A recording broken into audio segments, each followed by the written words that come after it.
Hello everyone दोस्तों, कैसे हो आप सब। मैं निधिराज आप सभी का स्वागत करती हूँ आपके अपने चैनल IQ स्टार्टअप में। दोस्तों, जैसा कि आप सबको पता है, हम पढ़ रहे हैं क्लास 10th की चैप्टर जो है हेरिडिटी एंड इवोल्यूशन। और इसके अंदर हम लोगों ने बहुत सारी चीज़ें देख रखी। वेरिएशन कैसे होता है ये देख लिया, जीन म्यूटेशन कैसे होता है ये देख लिया, सेक्स डिटर्मिनेशन कैसे होता है, लिंग निर्धारण कैसे होता है लोगों में वो देख लिया। साथ ही हम लोगों ने ब्लड ग्रुप कैसे चेंज होता है, माता कौन सा ब्लड ग्रुप की होंगी, पिता कौन से ब्लड ग्रुप के होंगे, बच्चों का क्या रेशियो होता है, कैसे कैसे ब्लड ग्रुप निकालते हैं, ब्लड ग्रुप्स की पूरी जानकारी मैंने आप लोगों को पिछले वीडियो तक दे रखी है।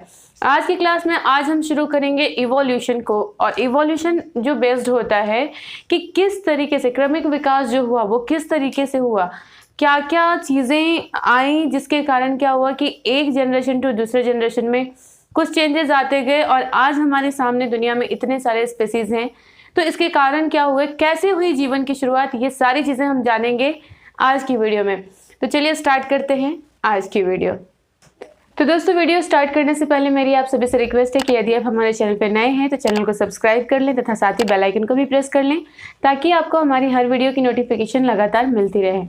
और वीडियो को लाइक करना तो बिल्कुल मत भूलिएगा, क्योंकि वीडियोस के लाइक से ही हमें पता चलता है कि आप लोग कितना सपोर्ट कर रहे हैं, कितनी चीज़ें हमारी बताई हुई समझ में आ रही हैं आपको और क्या क्या चीज़ें समझ में नहीं आ रही हैं। ये सारी चीज़ें आपके लाइक और डिसलाइक से ही पता चलता है। तो प्लीज़ हमें लाइक डिसलाइक जो भी है वो करके आप हमें कंफर्म करें और मुझे पूरा यकीन है कि आपको ये वीडियो ज़रूर पसंद आएगी। तो जैसे आज की क्लास में हम पढ़ने वाले हैं कि ऑरिजिन ऑफ लाइफ, यानी कि लाइफ का मतलब क्या होता है। देखिए, पहले सबसे पहले समझते हैं ऑरिजिन क्या है। ऑरिजिन का मतलब होता है शुरुआत। ऑरिजिन मीन्स शुरुआत। अब देखिए, शुरुआत की बात करें तो ये कहना बड़ा मुश्किल होगा कि जीवन की शुरुआत कब हुई। भाई, जीवन की शुरुआत बात करें, मनुष्यों की शुरुआत अगर पूछे जाए तो एक हद तक आदमी फिर भी थोड़ा सा कॉमन सेंस लगा सकता है कि आज से 500 साल पहले, 800 मतलब 500 साल 800 साल नहीं कह सकते, उससे भी ज़्यादा, यानी कि 5000 साल पहले, 10,000 साल पहले जो हिस्ट्री के रिकॉर्ड हैं उसके अनुसार हम लोगों ने एक अनुमान लगाया है केवल कि उतने सालों पहले तक इंसानों की जो प्रजाति थी वो डेवलप कर चुकी थी। लेकिन ऐसा तो नहीं है। हम पढ़ते हैं डायनासोर्स के बारे में, उसके भी पहले सिंधु घाटी सभ्यता, हड़प्पा सभ्यता, बहुत सारी सभ्यताएं आई गई। उसके पहले भी तो दुनिया में जीव रहा करते थे। उसके पहले आपके जो डायनासोर्स का काल था उसके अंदर, तो ये जीव जो थे, जीवों की शुरुआत कब से हुई ये कहना बहुत मुश्किल है। कि पृथ्वी की अगर हम बात करें कि पृथ्वी की शुरुआत कब हुई, तो पृथ्वी के शुरुआत होने के बाद बहुत सारे साल, आप जब पढ़ेंगे बिग बैंग थ्योरी, तो बिग बैंग थ्योरी में बताया गया है कि सबसे पहले जो हमारा सन था, सन के बीच में सन जो है किसी एक बड़े उल्का बहुत बड़े चीज़ कुछ जो एक मेटल टाइप कुछ मतलब हमारे सैटेलाइट के अंदर घूम रहा था, तो उसके साथ उसकी टक्कर होती है और उसके बहुत सारे पार्ट्स हो जाते हैं, जिसके कारण क्या हुआ कि अलग अलग ग्रह, कुछ छोटे ग्रह बन गए, कुछ बड़े ग्रह बन गए, और इस तरीके से हमारे भी एक सोलर सिस्टम का निर्माण हुआ। तो इस सोलर सिस्टम के अंदर बहुत सारे जीव, बहुत सारे ग्रह थे। तो इन ग्रहों में जहाँ का टेम्परेचर बहुत सही रहा, यानी कि सूर्य से जितनी गर्मी मिलनी चाहिए या जितनी ठंडक मिलनी चाहिए, वो सारी चीज़ें इन्वायरमेंट के अंदर पूरी तरह से पाई गई। और उसके अंदर फिर क्या हुआ कि धीरे धीरे धीरे धीरे धीरे धीरे वो जो गर्म पूरा एक लावा का पूरा गोला था वो धीरे धीरे क्या हुआ, ठंडा होना शुरू हुआ। ठंडे होते होते होते होते होते होते क्या हुआ कि उसके अंदर बहुत सारे रासायनिक परिवर्तन होने शुरू हुए। और उन रासायनिक परिवर्तनों के बाद सबसे पहले जो पानी का निर्माण हुआ। पानी के साथ साथ फिर धीरे धीरे हवा का निर्माण हुआ। फिर धीरे धीरे उस पानी के अंदर छोटे छोटे बैक्टीरियाज पैदा हुए। फिर बैक्टीरियाज के बाद पहले वायरस पैदा हुए, उसके बाद बैक्टीरियाज आए, फिर फंगीज आए, उसके बाद प्लांट का, फिर एनिमल का, और इस तरीके से धीरे धीरे धीरे धीरे करके ये जो हसीन दुनिया, आप इतनी सुंदर सी दुनिया देखते हैं, आप चारों तरफ हरियाली, चारों तरफ फूल खिले हुए, इतने सारे स्पीसीज के फूल, इतने सारे स्पीसीज के जीव जंतु, मतलब मोरों की भी देखिए तो कई प्रजातियां हैं। तो ये सारी चीज़ें जो आप देख रहे हो, इसे बनने में करोड़ों करोड़ वर्ष लगे हैं। कितने करोड़ वर्ष लगे हैं ये बता पाना किसी भी साइंटिस्ट के लिए इतना आसान नहीं है। केवल हम अंदाज़ा लगाते हैं, उससे ज़्यादा कुछ नहीं। तो आज की क्लास में बेसिकली हम वही पढ़ने वाले हैं कि जीवन की शुरुआत कैसे हुई। लाइफ का मतलब होता है जीवन, तो जीवन तो भाई बैक्टीरिया का भी जीवन है ना। बैक्टीरिया भी जीवन जी रहा है, वायरस भी जीवन जी रहा है, एक कुत्ता भी जीवन जी रहा है और हम भी जीवन जी रहे हैं। तो जीवन की शुरुआत जब हम बात करेंगे तो ये आपको जो पूरा का पूरा किंगडम पढ़ा आप लोगों ने क्लास 9th के अंदर, तो किस तरीके से जीवों का विकास हुआ था, उसको किस तरीके से क्लासिफाई किया गया था, वहाँ पे भी मैंने बहुत सारे एक्सप्लेनेशन दिए हैं। यहाँ पे भी मैं दूंगी कि किस तरीके से किस तरीके से चीज़ों के अंदर चेंजेस आए और किस तरीके से नए नए स्पेसीज बने। तो बेसिकली आज की क्लास में सबसे पहले हम समझेंगे कि लाइफ क्या है, जीवन है क्या, है ना। सबसे पहले भाई जीवन की शुरुआत तो हम पढ़ने जा रहे हैं, लेकिन सबसे पहले ये तो पता होना चाहिए ना कि जीवन है क्या। अब रोटी बनाने चले, आटा का पत्ते नहीं है, कहाँ से बनेगा भाई रोटी। तो इसी तरीके से यहाँ पे जब हम जीवन की शुरुआत पढ़ रहे हैं तो जीवन क्या है सबसे पहले उसको समझना जरूरी है भाई। तो कह सकते हैं कि कपड़े का भी जीवन होता है ना। जब वो धागा होता है, सबसे पहले वो एक रेशा होता है, फिर धागा बनता है, फिर कपड़ा बनता है, फिर उसको पहनते हैं, फिर उसको फाड़ देते, मतलब एक चक्र सबका है। उसी तरीके से एक और चक्र जो होता है जीवों के अंदर पाई जाती है। अब ये जीव किसको कहेंगे लाइफ। जीवन क्या, तो जीवन तो कपड़ों का भी जीवन हो गया, हमारा भी जीवन हो गया, सबका जीवन होता है। तो किसकी जीवन, तो अभी हम सबसे पहले पढ़ेंगे नॉन लिविंग और लिविंग। तो आप बचपन से पढ़ते आ रहे हो कि किसको हम सजीव कहते हैं, निर्जीव कहते हैं। सजीव किसको कहते हैं, निर्जीव किसको कहते हैं, बेसिकली बहुत अच्छे से समझते हो। 3 चीजें याद रखना है सजीव और निर्जीव के बारे में। सजीव वो पदार्थ जो रेस्पायरेशन करेगा, रिप्रोडक्शन करेगा और साथ में न्यूट्रिशन करेगा। ये 3 चीजें बहुत बेसिक्स होती हैं। सांस लेना ये गाड़ी के बस की बात नहीं है, हमारे कपड़ों की बस की बात नहीं है, ये हमारे बाकी जो फर्नीचर्स हैं उनके बस की बात नहीं है। तो रेस्पायरेशन, रिप्रोडक्शन एंड न्यूट्रिशन, ये 3 चीज़ें जो हैं वो बेसिकली हमें नॉन लिविंग पदार्थ से अलग करती हैं। तो बिल्कुल अगर डिक्शनरी के हिसाब से देखें, नॉर्मल जो डिक्शनरी होती है,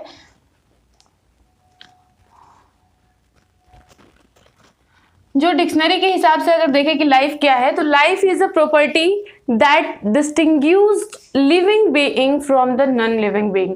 ये जीवन ही है जो नॉन लिविंग को लिविंग से अलग करता है। डिक्शनरी के हिसाब से देखें तो बस वो एक लाइन में बता दिया गया है कि जो जीवन है, लाइफ है, वो क्या है, वो लाइफ हम उस एक प्रॉपर्टी को कहेंगे, एक जायदाद को कहेंगे जो जीवित व्यक्ति को या जीवित जीवों को नॉन लिविंग पदार्थों से अलग करता है, निर्जीव पदार्थों से अलग करता है। ये डिक्शनरी का मानना है। अब देखिए डिक्शनरी के हिसाब से तो ये हो गया, लेकिन अलग अलग वैज्ञानिकों ने इसको अलग अलग तरीके से परिभाषित किया है। कुछ परिभाषा देखेंगे हम, लेकिन सबसे पहले बता दें कि fundamental characteristic of living thing क्या क्या है।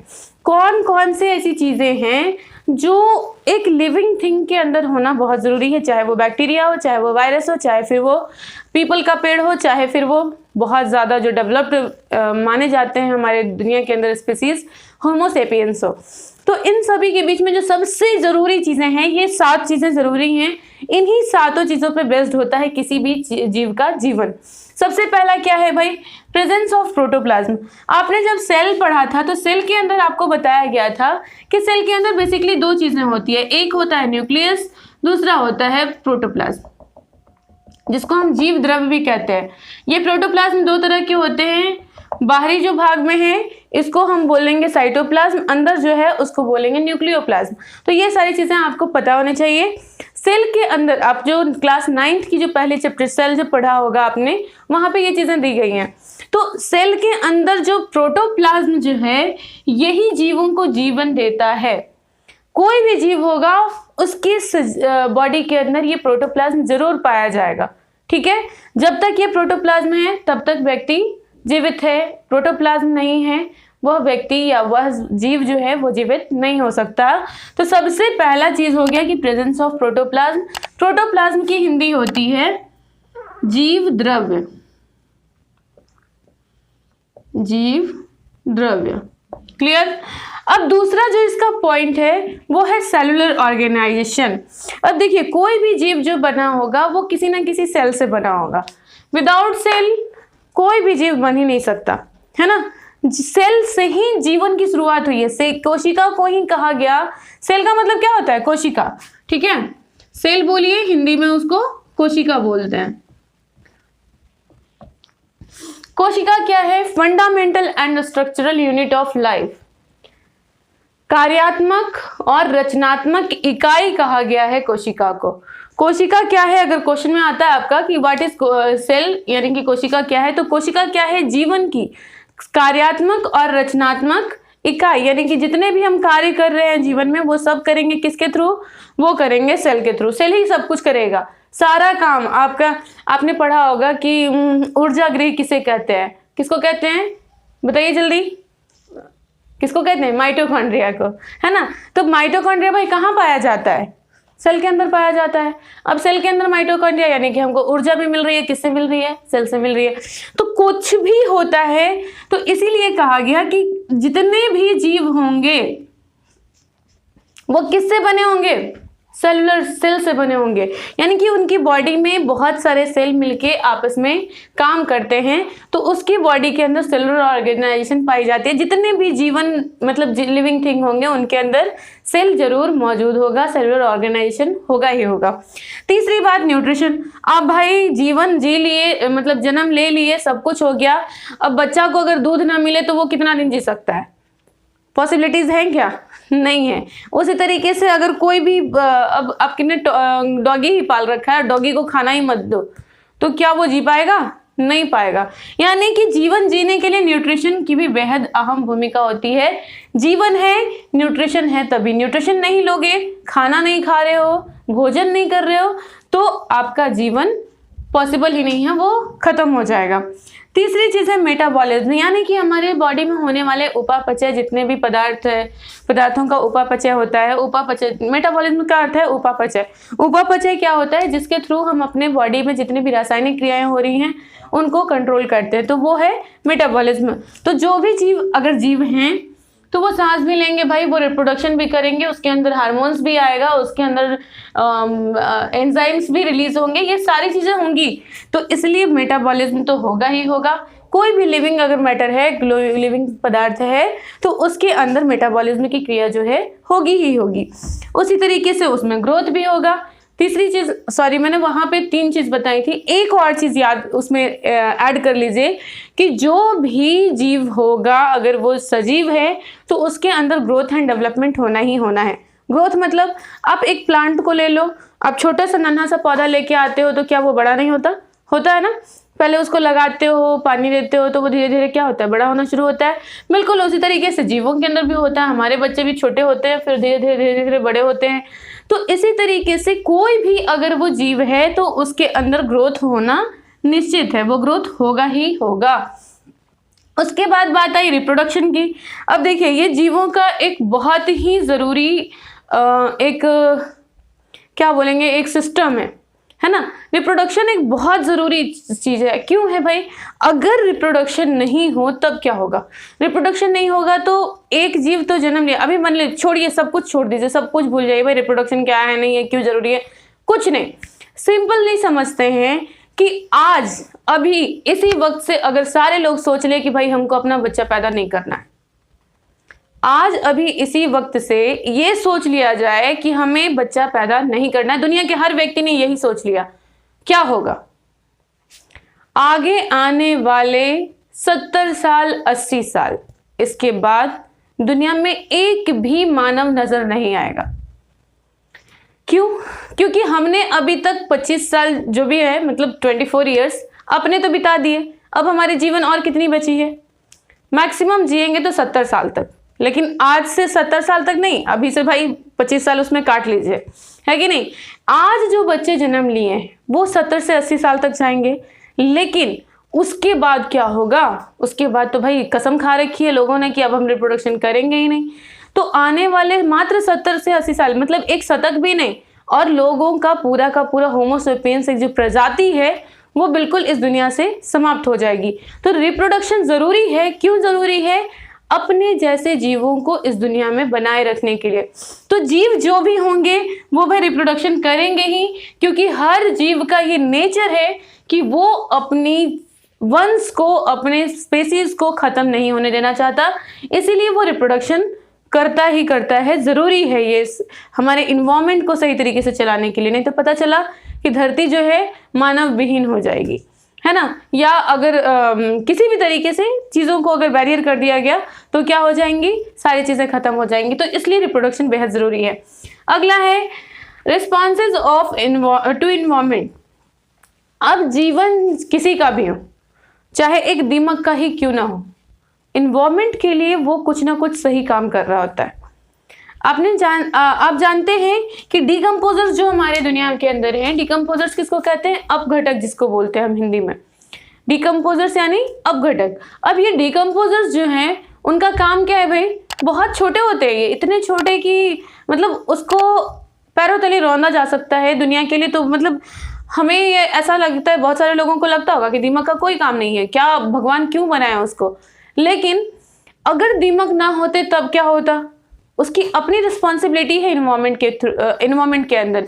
क्या है, आप वो जो देखते हैं कि जीव मर जाते हैं, मरने के बाद उनको सड़ाता कौन है।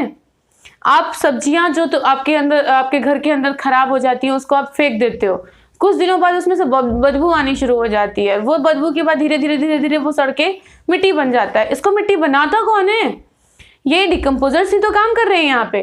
तो ये डिकम्पोजर्स भी हमारे इन्वायरमेंट के लिए बेहद ज़रूरी है।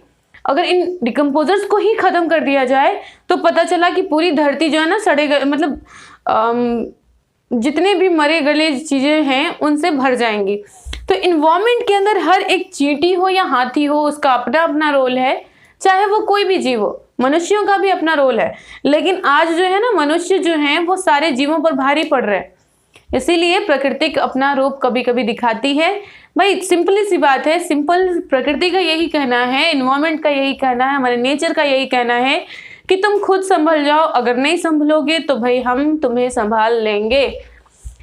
रिप्रोडक्शन करते हुए हम बहुत जनसंख्या बढ़ती जा रही है। आपको भी पता है कि हमारे दुनिया के अंदर, हम बोले हमारे विश्व के अंदर जो जनसंख्या है, जनसंख्या विस्फोट, ये बहुत बड़ी प्रॉब्लम होती जा रही है। लोगों को रोज़गार नहीं मिल रहा। आज कुछ दिनों बाद ये कल परसों में ही ट्रेंड करने वाला है, 25 को शायद ट्रेंड करने वाला है, मोदी रोजगार दो। भाई मोदी रोजगार दो ठीक है, वो थोड़े बहुत रोजगार। देखिए सिंपल सी बात यही है कि दुनिया में, चाहे अपने देश के अंदर ही हम बात करते हैं, दुनिया की बात नहीं करते हैं, देश के अंदर ही या तो सरकार हमें 100% लोगों को जॉब नहीं दे सकती, या फिर 100% लोग जो हैं वो अपना खुद का बिजनेस नहीं कर सकते। तो इसके बीच में तालमेल बिठाना ज़रूरी है। सबसे बड़ी प्रॉब्लम जो है, आज के लोग कहते हैं कि हमें रोज़गार नहीं मिल रहा है, हमें रोज़गार नहीं मिल रहा है, पढ़ लिख के अनपढ़ बने हुए हैं, रोज़गार नहीं मिल रहा है। भाई जनसंख्या इतनी बढ़ाओगे, एक बाप के 5 बच्चे होंगे तो कहाँ से आएगा इतना रोज़गार। रोज़गार कहाँ से आता है, रोज़गार उतने ही लोगों के लिए लिमिटेड है ना, कितना रोज़गार कहाँ से आएगा ये रोज़गार, तो पॉसिबिलिटीज़ नहीं है। आप ज़बरदस्ती ये कहना कि रोज़गार दो ठीक है, आप अपने आप को खंगालिए कि हमारी हैसियत क्या है, हैसियत जो भी होगी भाई रोज़गार मिल जाएगा, बहुत बड़ी बात नहीं है।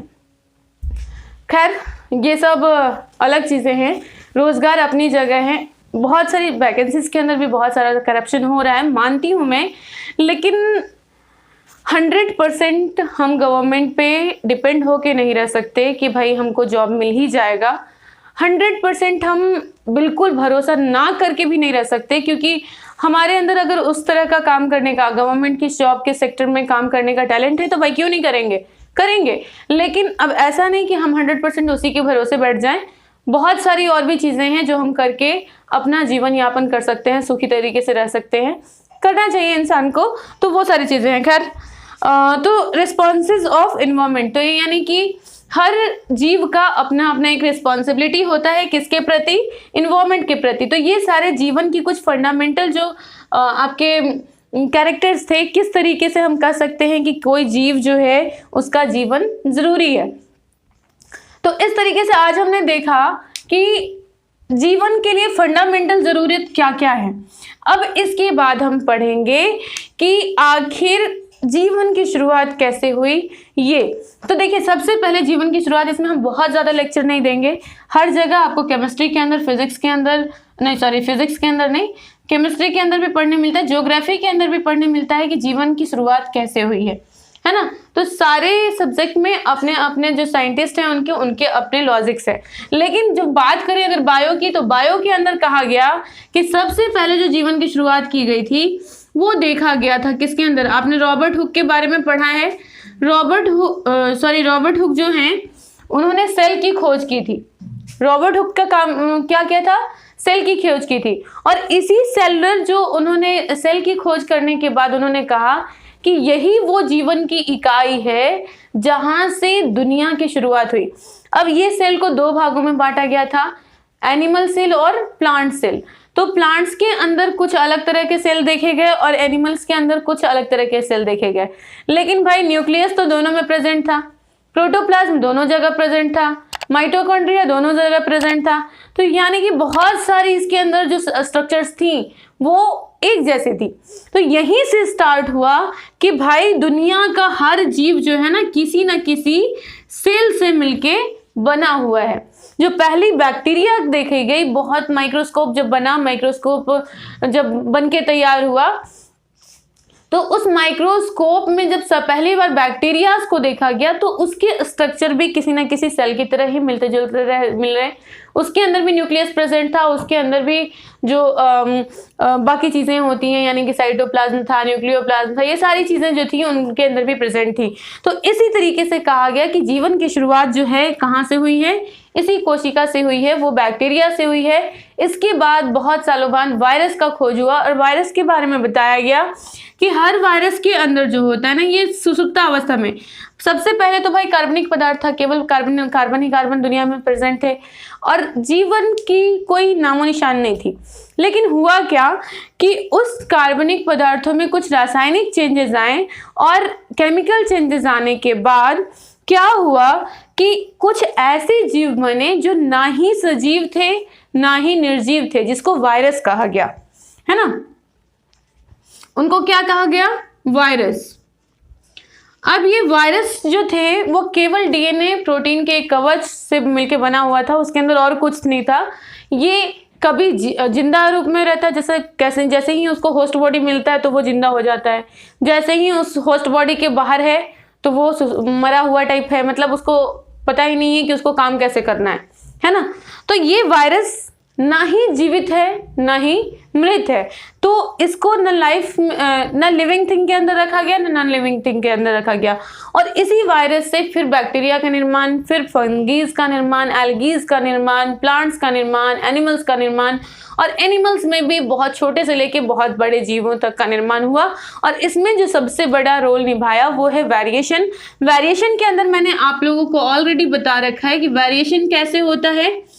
वेरिएशन जब होता है जब कोई भी स्पेसीज के अंदर किसी खास कारण से, चाहे वो इन्वायरमेंटल प्रॉब्लम हो, चाहे वो जेनेटिकल प्रॉब्लम हो, किसी भी प्रॉब्लम से क्या होता है कि उस जीव के अंदर थोड़े बहुत अंतर आ जाते हैं। जैसे मंकीज से ह्यूमंस का बनना, है ना, मतलब बंदरों से आदमी का बनना, वो क्या था? वेरिएशन ही तो आया था। बॉडी के अंदर बाल जो थे वो धीरे धीरे कमने लगे, जहां जिसका यूज नहीं था धीरे धीरे कमने लगा।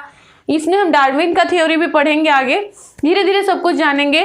तो आज के लिए बस इतना ही कि मतलब आज यहीं तक पढ़ेंगे। इसके बाद हम देखेंगे कि कौन कौन से वैज्ञानिक ने क्या क्या कहा है और क्या क्या वेरिएशन किस तरीके से इफेक्ट डाला इस जीवन के स्पेसीज को अलग अलग स्पेसीज में बदलने में, और किस तरीके से और भी चीज़ें, मतलब इवोल्यूशन जो है वो किस तरीके से अपना रोल निभाता है एक जीव से दूसरे जीव को बनाने में। तो ये सारी चीज़ें देखेंगे। चूँकि क्लास लंबी हो रही है इसलिए बहुत ज़्यादा लंबा क्लास नहीं बनाऊंगी मैं, तो आज के लिए बस इतना ही। अगले क्लास में हम इसके बारे में और भी एक्स्ट्रा नॉलेज लेंगे कि बिग बैंग थ्योरी क्या है, पूरी तरह से समझेंगे इसको। तो चलिए मिलते हैं नेक्स्ट वीडियो में, तब तक के लिए बाय बाय, टेक केयर।